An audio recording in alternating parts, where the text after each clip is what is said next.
আসসালামু আলাইকুম। আজকে জানাবো বাংলাদেশ সেনাবাহিনীর র্যাঙ্ক ব্যাচ সম্পর্কে। বাংলাদেশ সেনাবাহিনীতে রিক্রুটিং ট্রেনিং শেষে একজন সেনা সদস্য সৈনিক হিসেবে জয়েন করে। পর্যায়ক্রমে সে যে র্যাঙ্কগুলো পেয়ে থাকে, আজকে এই বিষয়ে আলোচনা করব। চিত্রের মধ্যে যে র্যাঙ্কটি দেখতে পাচ্ছেন, এটি হচ্ছে সৈনিক র্যাঙ্ক। একজন সেনা সদস্য রিক্রুটিং ট্রেনিং সম্পূর্ণ করার পর এই র্যাঙ্কে পদার্পন্ন হয়। ২ নম্বরে যে র্যাঙ্কটি দেখতে পাচ্ছেন, এটি হচ্ছে ল্যান্স কর্পোরাল।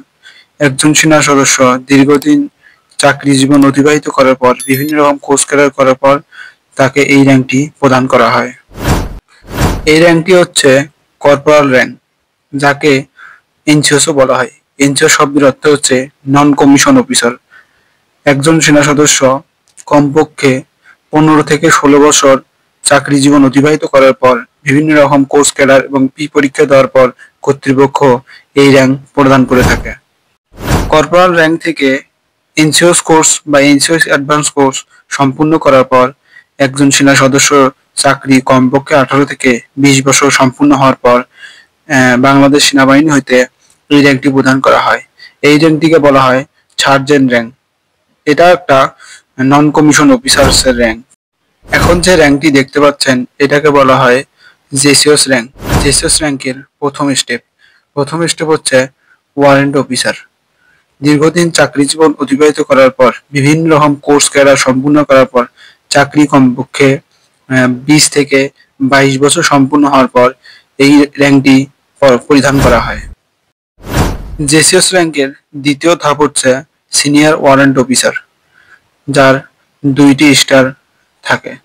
এটাকে বলা হয় সিনিয়র ওয়ারেন্ট অফিসার। এটা হচ্ছে জেসিওস র্যাঙ্কের দ্বিতীয় ধাপ।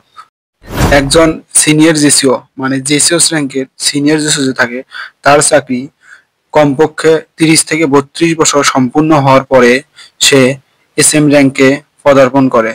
একটি ব্যাটালিয়নে একটি মাত্র এসএম র্যাঙ্ক দেওয়া হয়। এটি অনেক গুরুত্বপূর্ণ এবং বয়স্কপূর্ণত্ব একটা র্যাঙ্ক।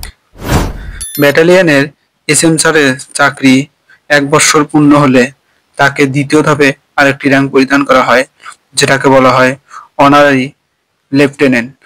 এবং অনারারি লেফটেন্যান্ট পরিধান করার ১ বছর বা ১.৫ বছর পূর্ণ হওয়ার পর যদি কর্তৃপক্ষ মনে করে তাকে আরেকটি পদার্পণ দেওয়া যায়, সেক্ষেত্রেও তখন সে র্যাঙ্ক পরিধান করে অনারি ক্যাপ্টেনেন্ট, যেটা আপনারা চিত্রে এখন বর্তমানে দেখতেছেন। এই অনারি ক্যাপ্টেন হলো সৈনিকের সর্বোচ্চ র্যাঙ্ক।